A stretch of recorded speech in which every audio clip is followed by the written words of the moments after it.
Bom, então, dando sequência, né, aos nossos estudos mais uma vez, nós estamos no capítulo 6 do livro Libertação.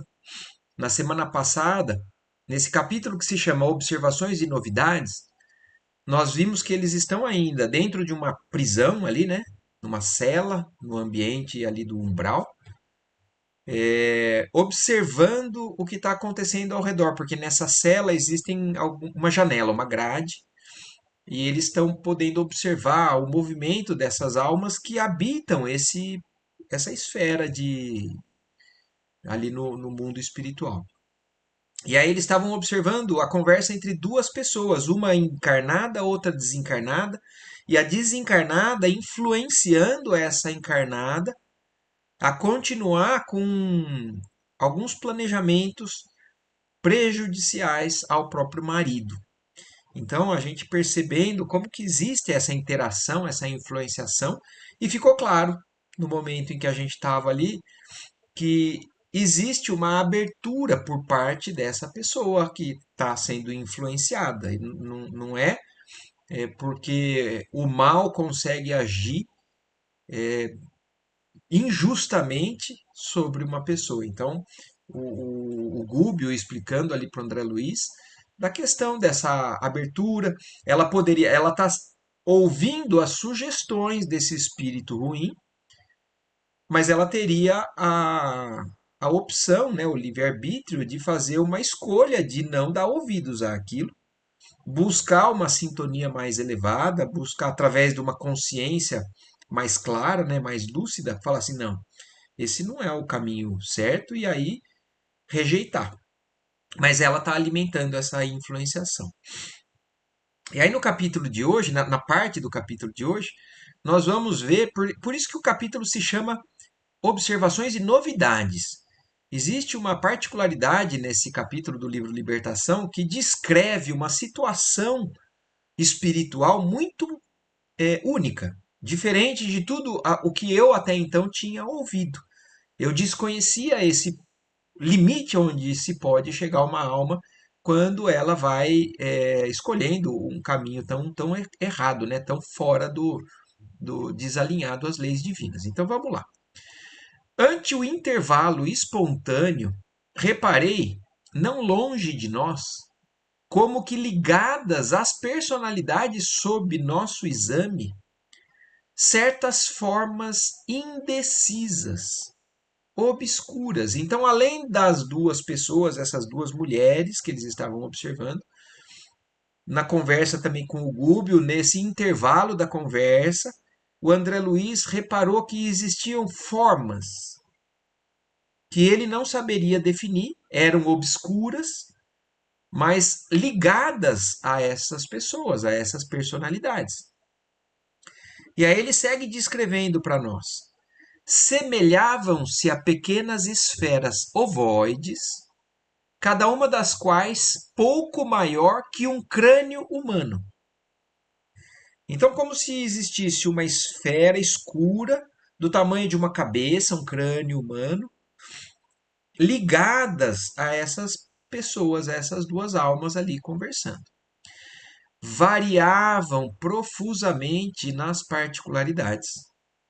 Algumas denunciavam movimento próprio, ao jeito de grandes amebas, respirando naquele clima espiritual. Outras, contudo, pareciam em repouso, aparentemente inertes, ligadas ao halo vital das personalidades em movimento. Então, com relação às pessoas ali, aos espíritos desencarnados ali naquele ambiente, então estruturas parecidas com esferas, né, ovoides na forma de um ovo mais ou menos. Algumas pareciam ter movimento próprio, se mexiam, outras eram totalmente inertes, mas acompanhavam essas entidades ali, naquela região.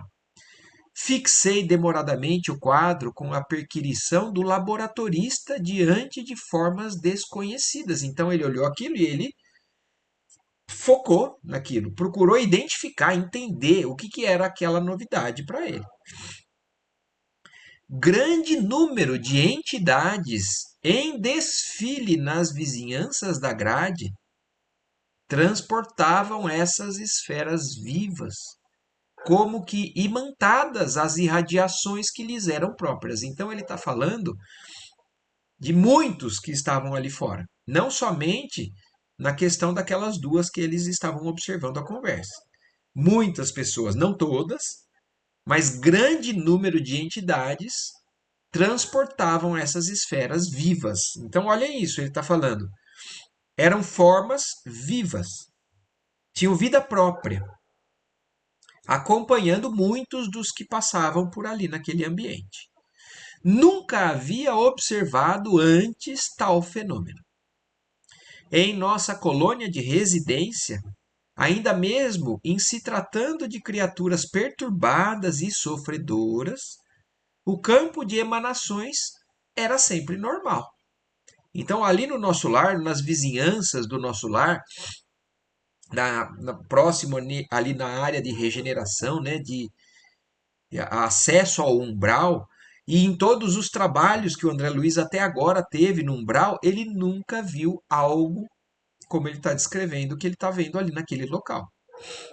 E quando em serviço, ao lado de almas em desequilíbrio na esfera da crosta, nunca vira aquela irregularidade, pelo menos quanto me fora até ali permitido observar. Então ele não sabe se ele não conseguia, não alcançava a visão para enxergar aquele tipo de manifestação, ou se realmente no ambiente, nos locais ou nas situações que ele tinha presenciado, realmente nunca tinha chegado a esse ponto.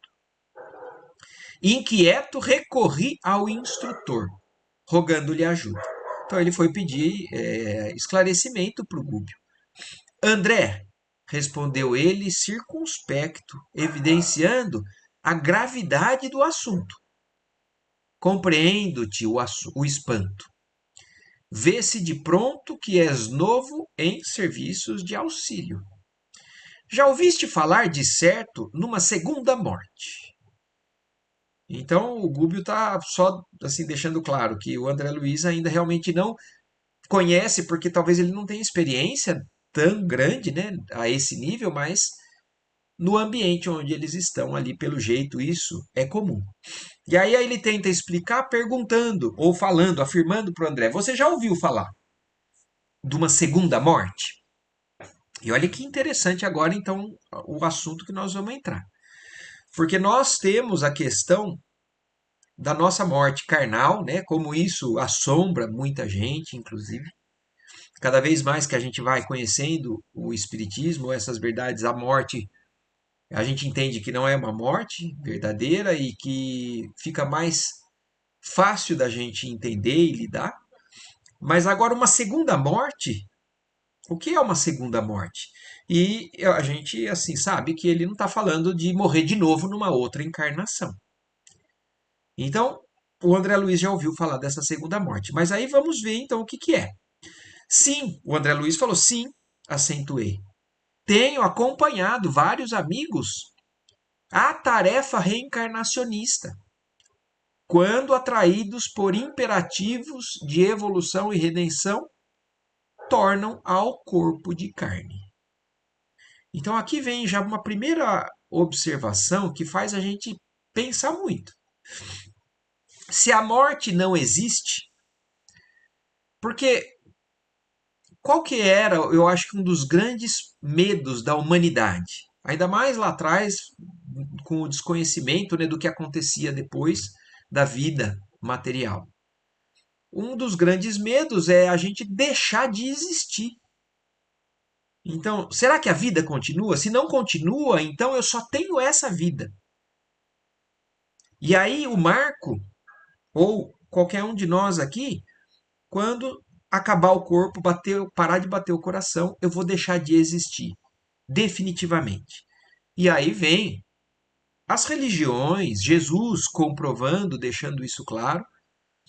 Não, a gente não morre, o nosso espírito continua com a mesma, inclusive, o mesmo aspecto muitas vezes. A gente tem um perispírito. O perispírito continua com a forma que a gente tinha. E a gente segue do lado de lá com as mesmas características.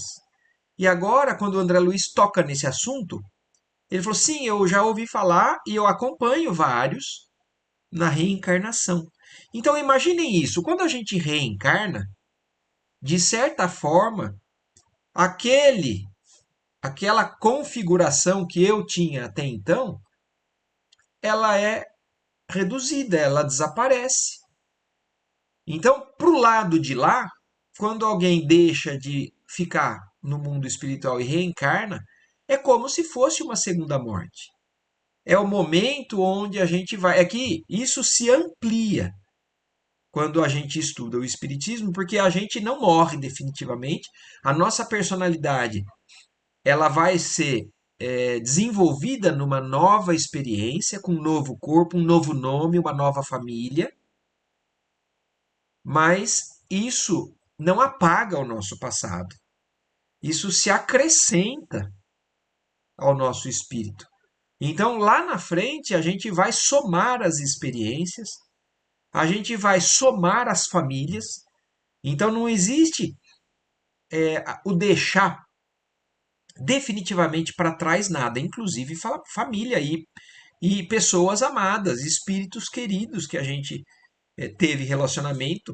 Inclusive, por exemplo, muitos dos que nos acompanham do mundo espiritual hoje são espíritos queridos de outras encarnações, afinidades que a gente foi acumulando através de sucessivas existências. Mas a gente tem que considerar isso.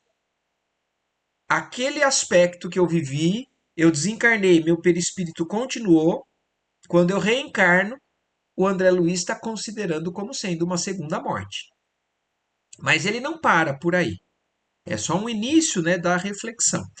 De outras vezes, raras aliás, tive notícias de amigos que perderam o veículo perispiritual conquistando planos mais altos. Então, olhem que interessante isso. Nós já entendemos, já estudamos isso várias vezes. Nós somos essencialmente espírito. O espírito é imaterial, como Deus. Nós, espírito em evolução, temos como presente, né, de nosso Pai, da criação, um corpo físico para a experiência onde a gente vai crescer, desenvolver, e um corpo intermediário, que é como eles falam, o perispírito, ele tem uma matéria mais tênue, menos densa, mas é matéria também. Então, queira ou não, o perispírito, ele também é uma estrutura semimaterial que nos identifica. E nós podemos evoluir e deixar o perispírito para trás, é o que o André falou. Raras vezes tive notícias de amigos que perderam o veículo perispiritual porque eles conquistaram uma evolução que não precisa mais daquilo ou deixam aquele tipo de matéria para reencarnar em planos mais elevados, em outros níveis de matéria. Porque a gente sabe que outros planetas, o espírito vai deixar o perispírito daquele ambiente onde ele estava habitando e vai adquirir outros elementos para reencarnar em outros lugares. Então, também é uma segunda morte. Ele considera como aquela matéria sendo deixada para trás. Ou porque adquiriu uma nova forma, ou porque voltou para continuar evoluindo, ou porque evoluiu e foi além do que a gente está acostumado a vivenciar, observar com a matéria. Então aí ele fala conquistando planos mais altos. A esses missionários, distinguidos por elevados títulos na vida superior, não me foi possível seguir de perto. E isso também é uma verdade aqui. Em tudo que o Espiritismo nos traz, nós temos poucas notícias de planos muito elevados. A gente tem várias situações que descrevem os planos mais próximos do que a gente vive. Mas dos planos mais elevados, olha o que o André Luiz está afirmando aqui, nem eles ali no mundo espiritual têm acesso.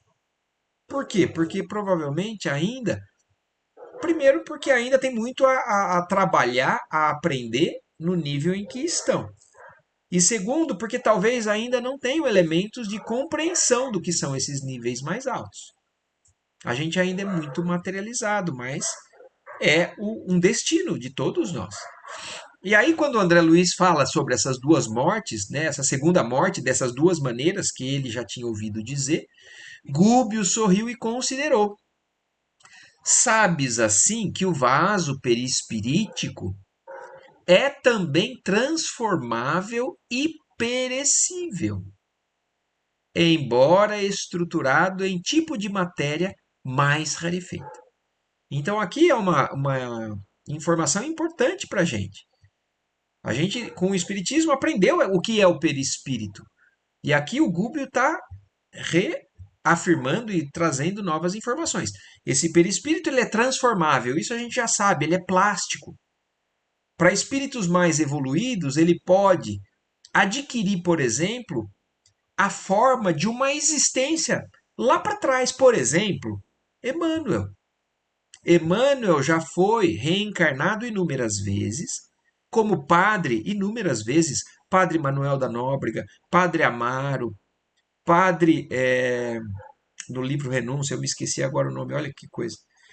Ele já foi Nestório, ele já foi Públio Lentulus, mas por algum motivo, e a gente sabe que quais são mais ou menos esses motivos, mas quando ele, como guia espiritual do Chico Xavier, ele resolve aparecer sempre na figura do senador romano, como ele foi na época que ele era Públio Lentulus.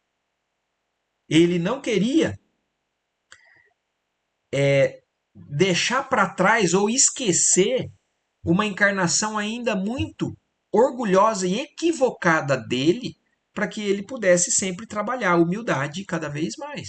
Mas ele resolve modificar o perispírito dele e se apresentar na figura de uma encarnação bem lá atrás. Então, por isso que aqui o Gúbio está falando. Nós sabemos que o vaso perispirítico é transformável, ele é plástico. Esse é um exemplo. O outro exemplo nós vimos nos capítulos anteriores desse próprio livro. Vocês se lembram daquele espírito que estava conduzindo aquele julgamento, fazendo aquela senhora cheia de culpa se transformar num lobo, numa loba? Então, o pensamento é capaz de manipular e transformar, tanto para formas involuídas quanto para a forma que quiser, o perispírito. Agora, além disso, perecível, ele falou aqui. Quer dizer, isso também vai um dia ficar para trás. Porque o perispírito ainda também é algo num estágio inferior da nossa evolução e um dia nós vamos adquirir condições de cada vez mais elevação, elemento mais sutil, e então esse espírito, essa matéria, que é uma matéria mais rarefeita, também é perecível, também vai ficar para trás. Então, quando a gente deixar para trás ou transformar esse perispírito, aquela forma deixa de existir por um tempo. Então, é como se fosse uma segunda morte. Sim, acrescentei reticencioso em minha sede de saber. Viste, companheiros, prosseguiu o orientador, que se desfizeram dele, rumo às esferas sublimes, cuja grandeza, por enquanto, não nos é dado sondar. Então, olha isso, nós ainda não realmente conseguimos entender essa grandeza. Nós somos limitados, até eles mesmo ali admitem, assumem isso.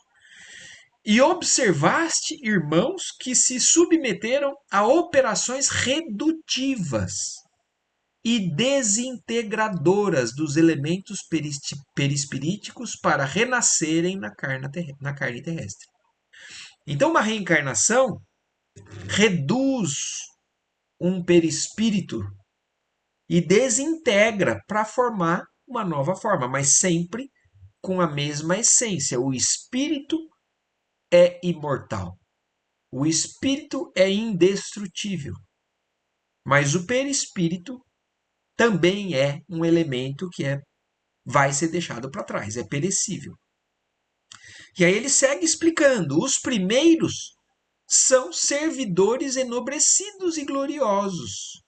Os que então subiram já são esses que realmente estão no outro nível, seres enobrecidos e gloriosos, no dever bem cumprido, enquanto que os segundos são colegas nossos, que já merecem a reencarnação trabalhada por valores intercessores.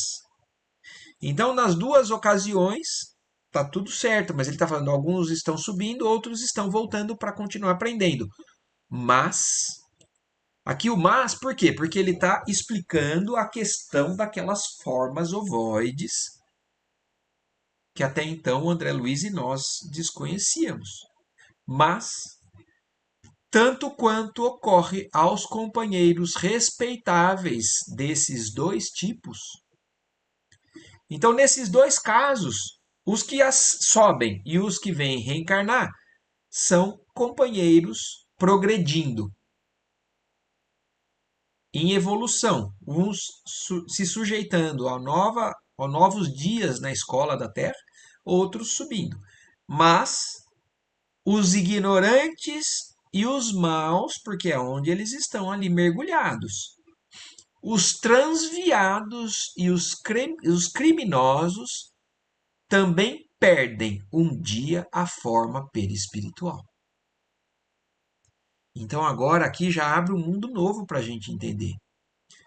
A forma até de um ser perverso, dependendo do grau de demência, do grau de apego, de cegueira, ele também pode se reduzir. Da mesma maneira que nós vimos aquela senhora ser transformada numa forma aparentemente, né, de um animal, os seres ignorantes, maus, transviados e criminosos também podem perder um dia a forma deles. E então a gente já começa a entender aquela forma ovoide do tamanho de um crânio é um espírito reduzido a quase nada. E aí ele segue explicando, pela densidade da mente, saturada de impulsos inferiores, não conseguem elevar-se e gravitam em derredor das paixões absorventes que por muitos anos elegeram em centro de interesses fundamentais. Então, isso eu acho que é uma tentativa da gente entender assim, ó. Quanto mais esclarecidos e evoluídos a gente vai sendo, mais a gente vai tomando decisões, mais a gente vai tendo na nossa personalidade coisas que são particulares e individuais. Mas ao espírito que vai se entregando, por exemplo, a paixões, ele vai ficando cada vez mais escravo daquilo, dependente daquilo, a ponto de não raciocinar mais, de não conseguir tomar decisões. Só que isso em níveis assim que variam desde os níveis de consciência mediana, leve e pesada, mas se a gente tentar entender um nível de dependência extrema, um nível, porque assim, ó, aquele espírito obsessor, ele só enxerga aquela pessoa, aquela situação, ou por raiva, ou por amor desequilibrado, e aquilo vira uma obsessão tão grande que pode ser consciente ou começa a perder consciência. Por isso que esses seres ovoides estão acompanhando certas pessoas. E aqui, ó, para que a gente volte a tentar entender. não conseguem elevar-se e gravitam em derredor das paixões absorventes que por muitos anos elegeram em centro de interesses fundamentais. Então, para aquele espírito, aquilo virou a única razão da vida. E ele começa a obedecer tanto, tudo, que ele só acompanha, só segue, só obedece, e ele vai se reduzindo, ele e vai sendo tão compacto, olha aqui, ó, pela densidade da mente, saturada de impulsos inferiores, ela vai se compactando, se reduzindo, perde a forma perispiritual e vira um elemento totalmente atrasado, dependente, apegado nesse nível. E aí ele segue falando, grande número nessas circunstâncias, mormente os participantes de condenáveis delitos e mantam-se aos que se lhes associaram nos crimes. Então isso é um nível além do que o que a gente está acostumado a lidar, entender, buscar.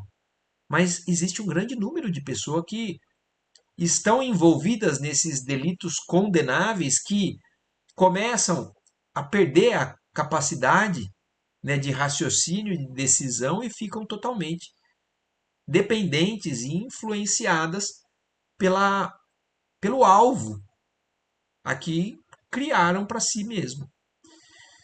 Se o discípulo de Jesus se mantém ligado a ele através de imponderáveis fios de amor, inspiração e reconhecimento, os pupilos do ódio e da perversidade se demoram unidos sob a orientação das inteligências que os entrelaçam na rede do mal.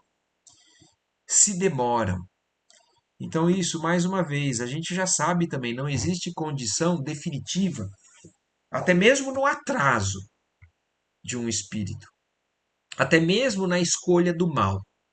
Mas existem seres que descem a níveis tão baixos, tão densos, que se envolvem nesse tipo de relacionamento e se demoram ali envolvidas, apegadas a esses espíritos, essas redes do mal que eles buscaram. Enriquecer a mente de conhecimentos novos, aperfeiçoar-lhe as faculdades de expressão, purificá-la nas correntes iluminativas do bem e engrandecê-la com a incorporação definitiva de princípios nobres, é desenvolver nosso corpo glorioso. Na expressão do apóstolo Paulo, estruturando-o em matéria sublimada e divina. Então, tudo o que a gente faz de movimento nobre, de crescimento, de esclarecimento, de elevação, é desenvolvimento de um corpo glorioso. E o movimento contrário é estagnação. Essa matéria, André, é o tipo de veículo a que aspiramos ao nos referirmos à vida que nos é superior. Então, de que trecho que ele está falando? Aqui, né, a expressão de Paulo, que fala dessa busca desse elemento mais sublimado, mais divino. A gente vamos clicar aqui, a gente entra aqui, ó, aqui, ó, na carta de Paulo aos Filipenses, o último versículo do capítulo 3 fala: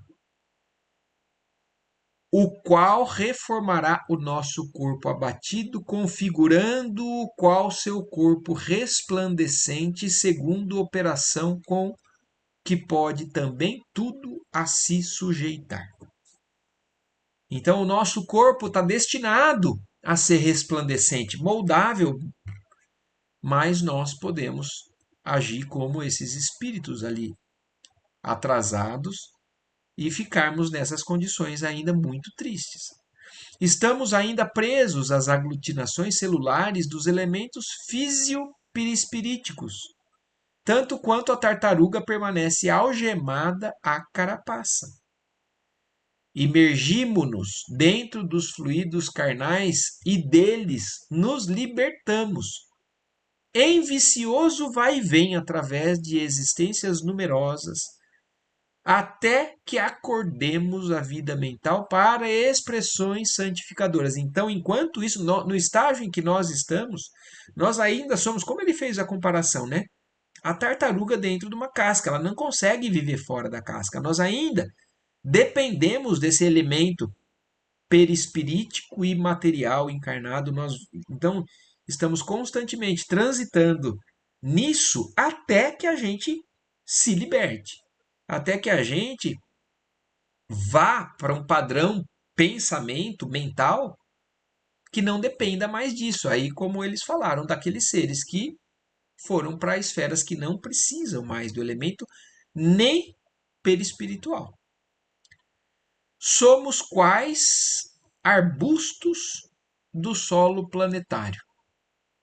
Então, por que arbusto? Porque o vegetal não consegue ficar se ele estiver desconectado da terra.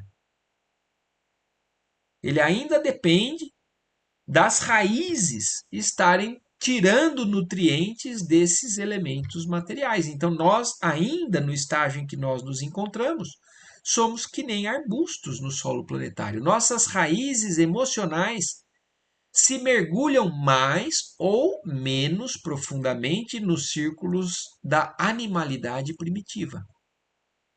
Vem a foice da morte e cega-nos os ramos dos desejos terrenos. Todavia, nossos vínculos guardam extrema vitalidade nas camadas inferiores e renascemos entre aqueles mesmos que se converteram em nossos associados de longas eras, através de lutas vividas em comum e aos quais nos aguilhoamos pela comunhão de interesses, na linha evolutiva em que nos encontramos. Então, nós ainda somos dependentes desse estágio. Nós estamos lutando para não ficar mais dependente, mas nós ainda somos assim. As elucidações eram belas e novas aos meus ouvidos, e em razão disso calei as interrogações que me vagueavam no íntimo para atenciosamente registrar as considerações do instrutor que prosseguiu. A vida física é puro estágio educativo dentro da eternidade, e a ela ninguém é chamado a fim de candidatar-se a paraísos de favor, e sim a moldagem viva do céu do santuário do espírito, pelo máximo aproveitamento das oportunidades recebidas no aprimoramento dos nossos valores mentais. Então aqui fica muito claro algo que também é um equívoco muito grande da humanidade como um todo, durante séculos de religião interpretando de maneira errada, achando que a gente consegue evoluir por favores, né? Então, é só porque eu aceitei o Cristo, porque eu fui na igreja, porque eu fui no centro espírita, eu vou conquistar um céu sem esforço para me melhorar. O Espiritismo tira tudo isso de nós. Assim, não. Se você não trabalhar as suas inferioridades mentais, vibracionais, você não vai alcançar um padrão vibratório que condiga com esferas superiores. Então, ninguém é chamado a candidatar-se a paraísos de favor, mas nós nos aprimoramos pela luta constante, identificando os nossos problemas, as nossas demências, as nossas inferioridades e lutando para deixar isso para trás, com o desabrochar e evolver das sementes divinas que trazemos conosco. O trabalho incessante para o bem, a elevação de motivos na experiência transitória. Então, aqui ele dá alguns elementos que nos facilitam essa conquista, o trabalho incessante no bem, a elevação dos motivos, então os propósitos da nossa experiência aqui encarnada, a disciplina dos impulsos pessoais. Então eu tenho impulsos que às vezes não são nobres eu tenho que disciplinar, mesmo que às vezes ainda não seja espontâneo eu agir daquele jeito no bem, mas eu tenho consciência, eu tenho que disciplinar para impulsos mais elevados. Com amplo curso as manifestações mais nobres do sentimento, o esforço perseverante no infinito bem, constituem as vias de crescimento mental. Então, estes são os meios, os caminhos que nós temos para crescer mentalmente. Trabalhar no bem, disciplinar os nossos impulsos inferiores. E se nós fizermos o contrário? Eu trabalho no mal. Eu dou vazão aos meus impulsos inferiores cada vez mais. Eu quero fazer o que me dá vontade, mesmo que isso não seja moralmente bem visto. Eu cada vez mais vou evoluindo mentalmente. Eu vou me ligando a esses espíritos de esferas tão baixas. Mas as vias de crescimento são essas que eles estão nos falando. Com aquisição de luz para a vida imperecível. E nós vamos um dia alcançar uma vida que é imperecível. Nós estamos ainda transitando em elementos perecíveis, com um espírito imortal, mas ainda com características que vamos ter que deixar para trás. Cada criatura nasce na crosta da terra para enriquecer-se através do serviço à coletividade. Quando nós nos direcionamos os nossos esforços para o bem comum, para o bem coletivo, para a criação como um todo, para a fraternidade verdadeira, nós estamos fugindo ou lutando contra o contrário. O que é o contrário? O egoísmo, o somente a mim, o não importa os outros, eu quero para mim. Então, isso é o caminho da involução, e o caminho para a evolução é nos enriquecermos através do serviço à coletividade. Sacrificar-se é superar-se, conquistando a vida maior. Por isso mesmo, o Cristo asseverou que o maior no reino celeste é aquele que se converter em servo de todos. Então, esse é o caminho. Mas aquele que só se preocupa com as suas satisfações, se a gente observar, qual é a característica dominante desses espíritos que estão naquele ambiente ali? Todos são egoístas.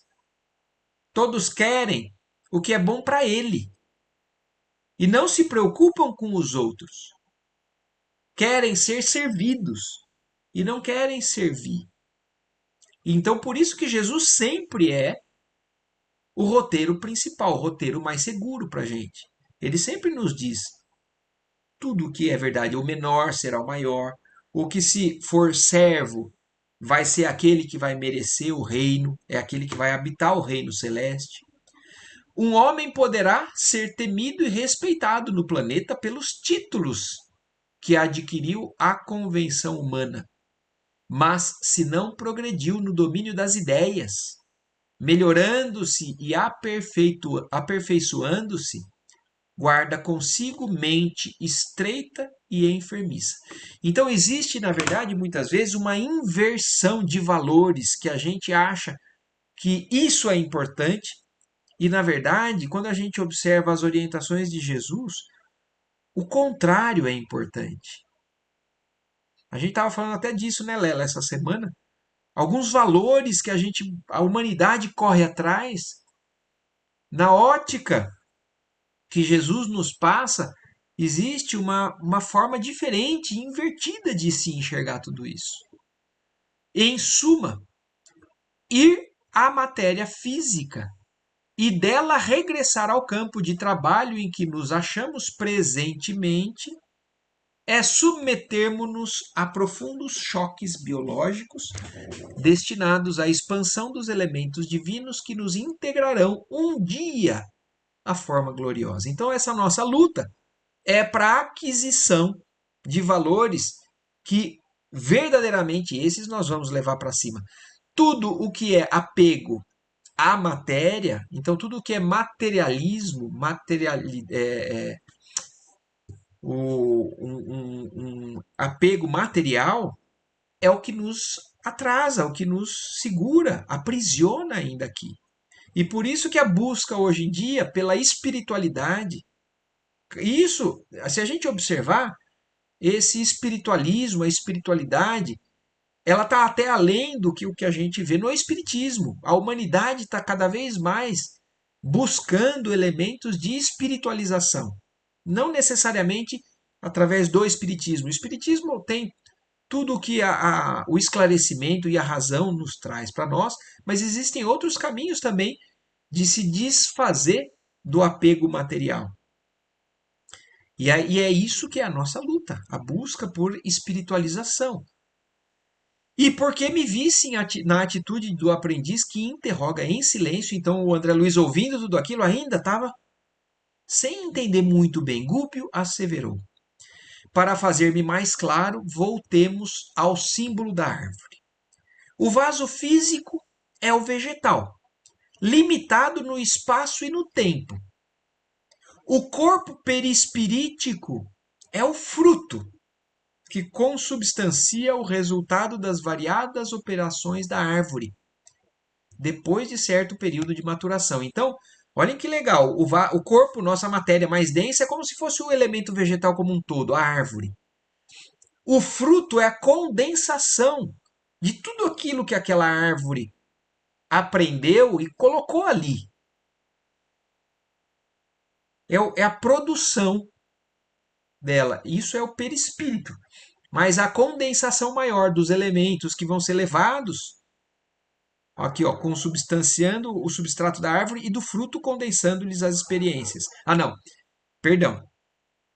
Então, o fruto é o perispírito, resultado das operações da árvore depois de certo período de maturação.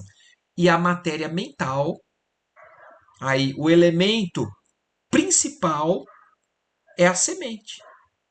Porque se a árvore pode morrer, a árvore, o fruto, mas tudo aquilo vai ser renovado um dia através da simples semente. E isso é a nossa matéria mental. Mas existem os elementos em níveis inferiores ou mais densos ou mais amplos, né? Então a árvore, o fruto e a semente, o corpo, o perispírito e a nossa mente. A mente, então, é a semente, é o substrato da árvore e do fruto, condensando-lhes as experiências. Então, na bagagem da semente está tudo o que representa aquela árvore. Naquele único elemento. A criatura, para adquirir sabedoria e amor, renasce inúmeras vezes no campo fisiológico à maneira da semente que regressa ao chão.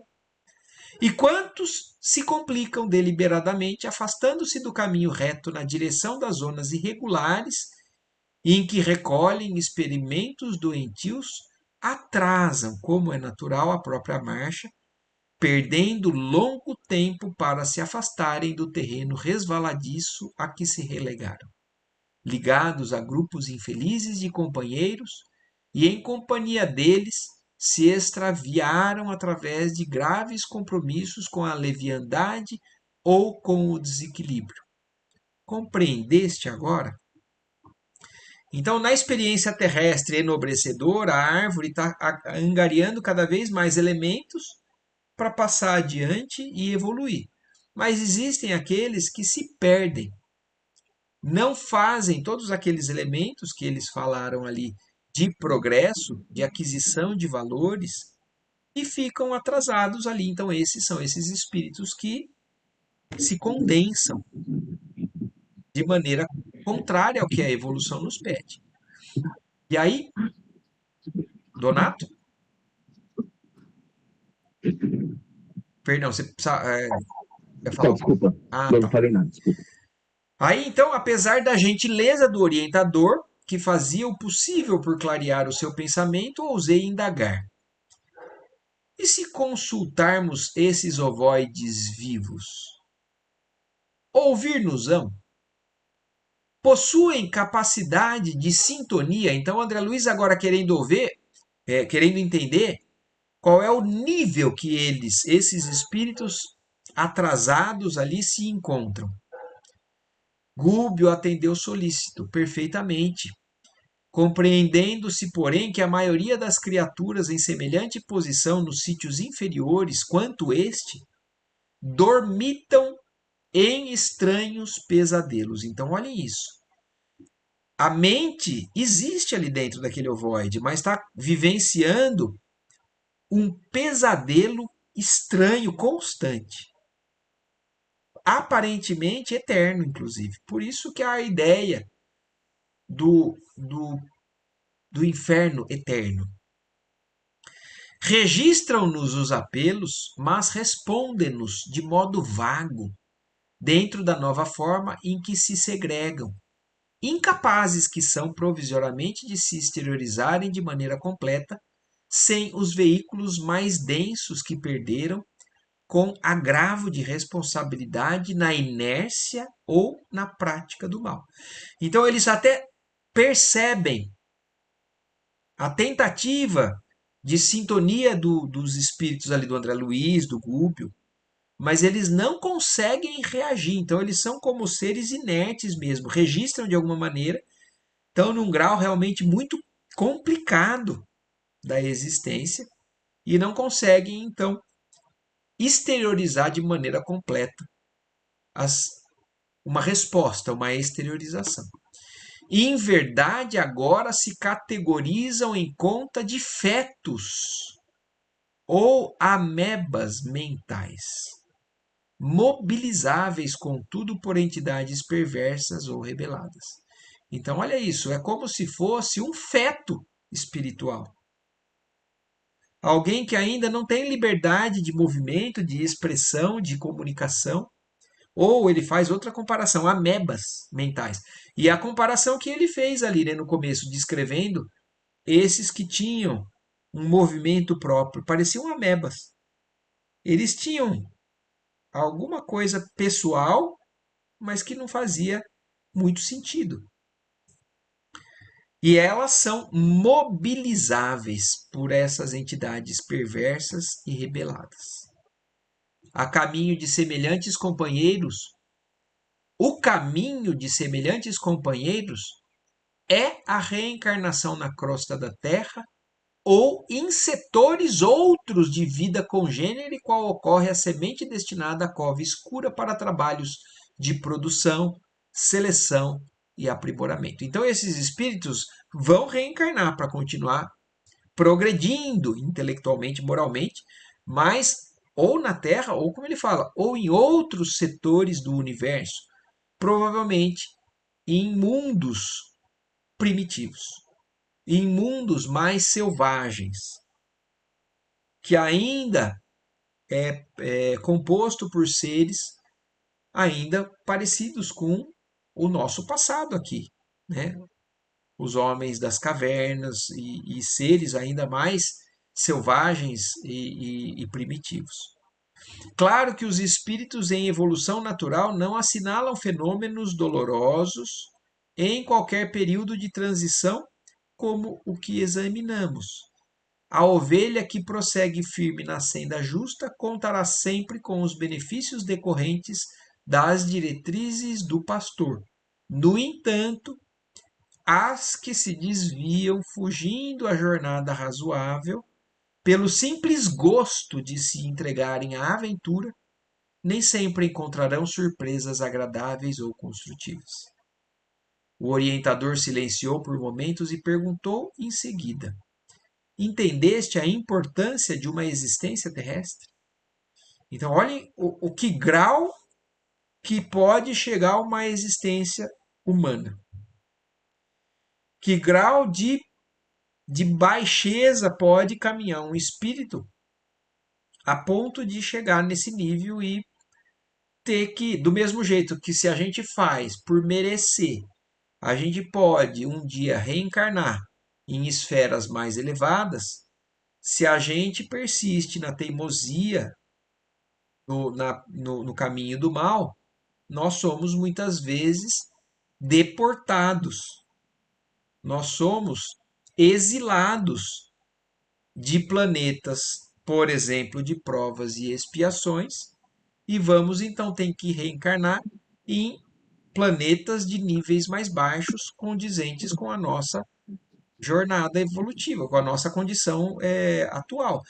Oi. Marco, Marco, mas nós aqui no mundo, nós não, toda vez nós não crescemos espiritualmente, nesse caso nós estamos Então, regredindo. não E aí? regredindo, porque assim, não, Sim, o espírito, a bagagem adquirida, ela está adquirida. Mas os espíritos são muito claros em falar: ninguém involui, mas você pode agravar os seus, através das suas atitudes, os seus compromissos de resgate, de expiação, de prova. Então eu só estou demonstrando que eu estou num nível mais endurecido. Então, por exemplo, você se lembra do que aconteceu com os exilados de Capela. E é o que vai acontecer com a Terra no nível em que a gente se encontra. Aqui já está sendo dito há muito tempo. A Terra vai passar por um nível de regeneração. Mas os espíritos que tiverem persistentes no mal, e persistentes no mal às vezes pode fazer com que eles se endureçam, mas não que involuam. Então não quer dizer que são espíritos que estão involuídos. A bagagem adquirida deles está lá latente, mas eles estão doentes mentais. Eles inibiram essa capacidade. E então eles vão ser deslocados a experiências mais duras para poder fazer com que eles de novo se movimentem através da necessidade de sobrevivência, por exemplo.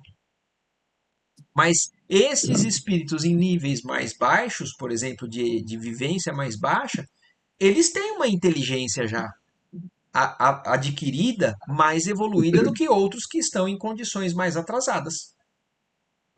Então, eles não involuíram, mas nós podemos ser exilados. Foi o que aconteceu com os exilados de Capela, que vieram para a Terra na época em que é descrita a época de Adão.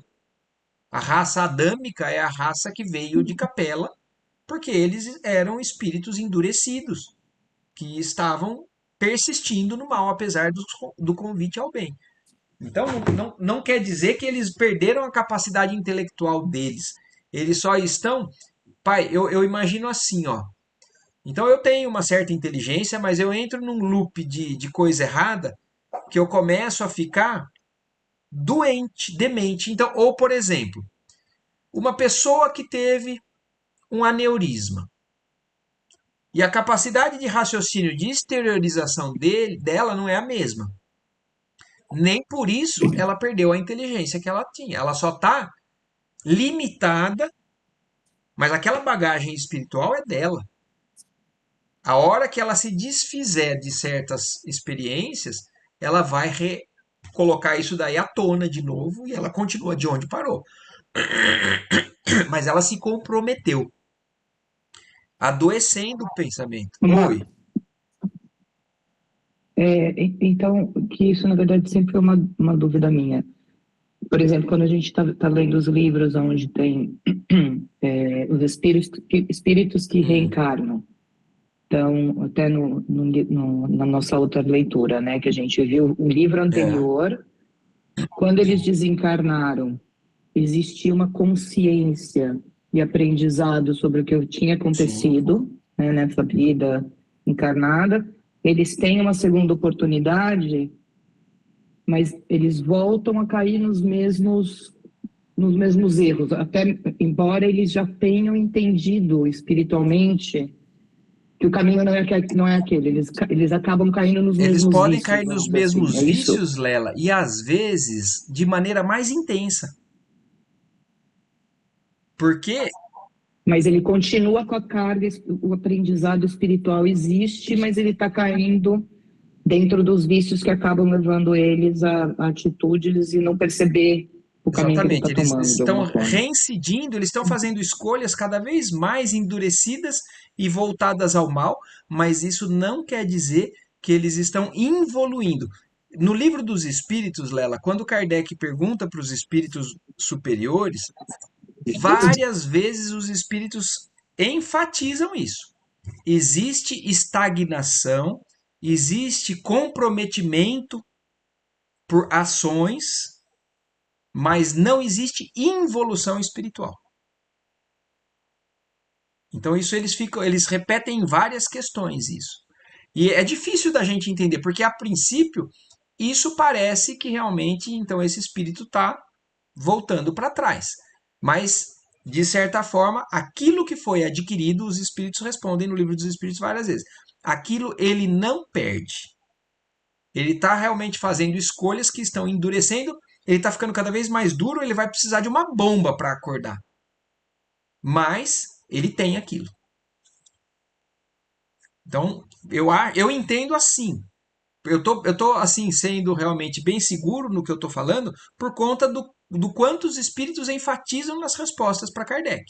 E são espíritos elevados, né, que nos afirmam isso, falam assim: não existe involução, existe reincidência em erros e às vezes reincidências mais assim, você resolve se enfiar na lama mesmo, lá embaixo. E aí você se compromete mais e você vai ter uma jornada mais difícil para sair dali. Mas é adquirido, é adquirido. Eu acho que entendo assim, me faz sentido dessa maneira. E aí ele fala, então, você entende a importância de uma existência terrestre, o grau de responsabilidade do que a gente acaba direcionando o nosso espírito ou para a ascensão ou para um nível muito baixo. Então eu tento, assim, ó, vamos tentar deixar isso mais claro. O meu espírito, eu estou num nível, mas às vezes numa oração a gente não se sente sublime. A gente consegue alcançar faixas mais elevadas, e quando eu faço coisas muito ruins, a gente se sente numa faixa muito. Então, eu tenho um nível e eu busco experiências em vibrações elevadas, mas aquele nível é meu.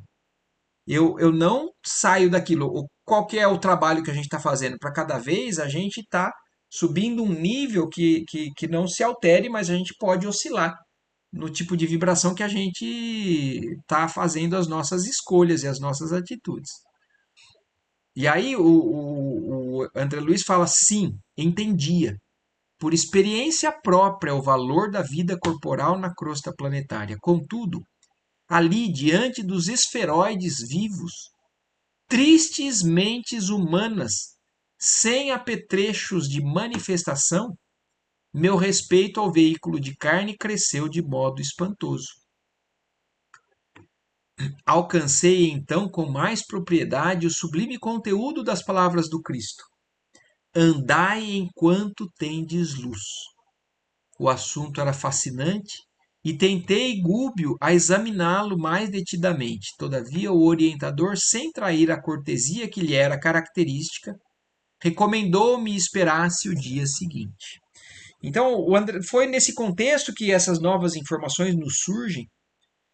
E é claro que eu acho que surge uma série de reflexões, dúvidas, né, da nossa parte, e a gente tem que se apoiar nas informações de espíritos mais elevados, mas eu vou tentar aqui trazer mais um exemplo do que é situação transitória e condição espiritual. Quer ver? Então, um espírito errou, fez muita coisa errada numa vida, e na vida seguinte, ele vem num corpo totalmente limitado, débil, deformado.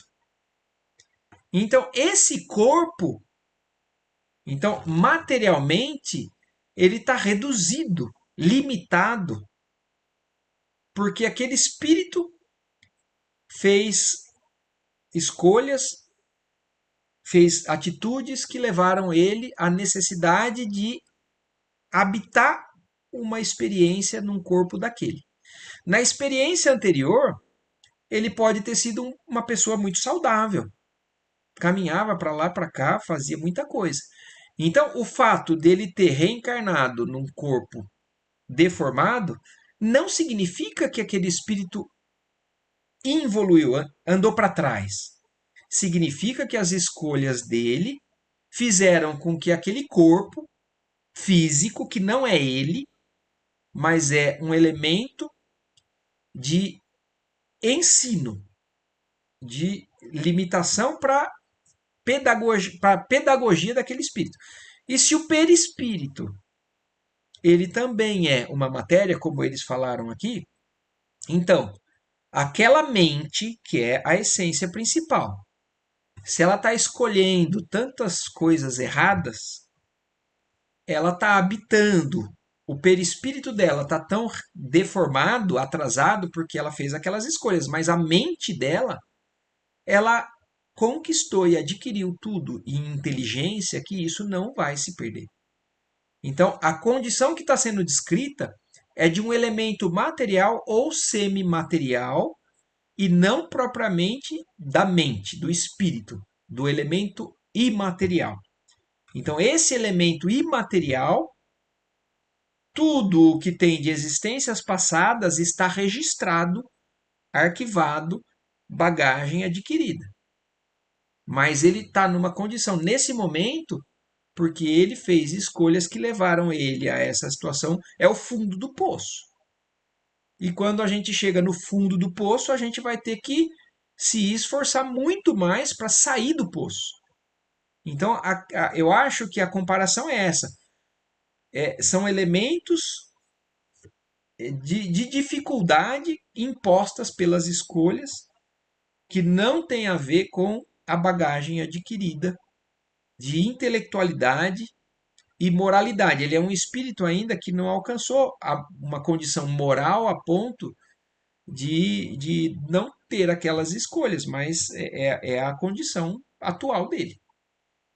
E aí agora ele vai então ser submetido a experiências em mundos mais duros para que ele acesse aquela bagagem dele e transforme.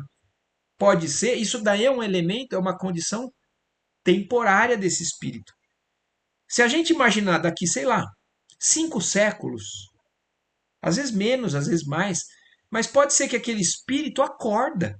Existem espíritos que estão muitas vezes voltados para o caminho errado, mas às vezes eles fazem eles acordam de tal maneira, eles têm uma condição, assim, uma potência tão grande dentro do espírito deles, que eles passam, muitos que estão aparentemente mais evoluídos, mas mais estacionados, mais morosos. Eles são espíritos que têm uma vontade, uma energia muito grande, está canalizado errado. Mas às vezes eles ultrapassam os que supostamente estão em condições maiores do que eles. Né? A exemplo de Paulo de Tarso. Paulo de Tarso, se a gente analisar a vida dele, ele estava matando cristão antes de Jesus aparecer para ele. Então, imagine, se você for analisar, fala, poxa vida, esse espírito vai ter que caminhar muito para chegar num nível mais elevado. Mas não, ele só tinha um desvio de interpretação e de conduta. Mas ele tinha uma potência intelectual dentro dele e moral que só estava mal alinhada. A hora que ele percebeu, Paulo terminou a encarnação dele, parece que além do que muitos dos apóstolos que estavam caminhando com o Cristo e dizendo sim, Senhor, o tempo todo. Então, a condição momentânea não quer dizer que estágio espiritual que se encontra aquele espírito, né? Às vezes são escolhas ruins, certo? E aqui nós encerramos esse capítulo, e só que não vai ser na semana que vem, né? Eu falei, vão ter 2 semanas que eu vou estar fora, mas aí quando eu voltar, nós vamos voltar a partir daqui, do 7º capítulo, que se chama Quadro Doloroso. Mas esse elemento aí dos ovoides é uma coisa, é uma curiosidade, né? Um elemento de uma novidade para muitos de nós, muitas vezes, mas que faz parte realmente de uma condição muito baixa que a gente pode chegar. Certo? Então, Certinho. espero que nós tenhamos alcançado alguma compreensão, né, nessas nossas discussões e reflexões que tenham sido boas, mas que a gente vá continuando crescendo, né, nessa luta por entender. buscar o conhecimento, certo? Uma ótima noite, uma ótima semana para Muito todos. bom. Boa noite, boa Tchau, tchau. semana.